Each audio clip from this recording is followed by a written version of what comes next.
أسمو وأجتاز السماء جلالا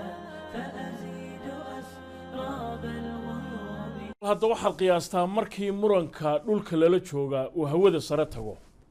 waxa weeye diyaarad laga leeyahay wadanka Hindiya oo ka duushay magaalada London ayaa labadii duuliye oo ahaa nin iyo gabadh ayaa hawada sare markay marayeen isqabtay dabcan muranka dhulkay kala tageen baa la oran karayaa dabadeedna labada qof oo isku cindanaa waa pilotka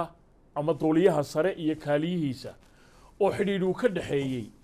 ayaa diyaaradii hawada sare maraysa isku qabsaday gudaheeda diyaaraddu waxay ahayd nooc loo yaqaano Boeing 777 oo dhowr boqol oo qof qaada dabadeedna arintii gacan baabay gaadhay pilotkii baa dharbaaxa kaga soo jaray gabadhii kaaliya ahayd dabadeedna gabadhii oo ooyeysa ayaa xaggii rakaabku joogeen oo oroday isagiina toobu ka daba yidhi diyaaradda markaa waxaa ku rakibnaa qalabka duuliyaha ee automatic pilotka loo yaqaano adigu shaqaalihii diyaaradda waa makaagsan iyo rakaabkii ayaa gabadhii soo maslaxay oo mar kale ku soo celiyay halka diyaaradda laga wado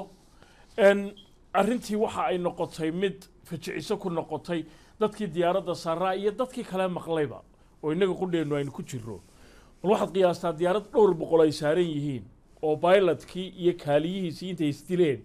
ay weliba iskula carareen xaggii dambe dadku fadhiyeen oo diyaaraddii cid markaa wadaa aanay jirin laakiin aaladdaasuna ay duulinayso oo haddiiba wax degdega diyaaradda ay ku yimaadaan markaa dee diyaaradda iyo dadka saaranaba ay ka shubi lahaayeen diyaaraddu markay ku degtay magaalada Mumbai ee dalka Hindiya iyadoo sharikadana loo yaqaano Jet Airways ayaa tallaabo degdega laga qaaday labadii duuliyaba waxa laga mamnuucay inay sharikada horta la duulaan liisankiina waa lagala noqday arrintii laakiin waxa ay noqotay mid soo jiidata fiirada caalamka wararka dunidana aad ugu jirtay bal hadda waxaad qiyaastaado hawada sare maraya oo deedna duuliyihii iyo kaaliyihii isdileen oo intii kale diyaaradda ka shaqayn jirtay oo iyaguna badbaadada dadka rakaabka u xil saaranina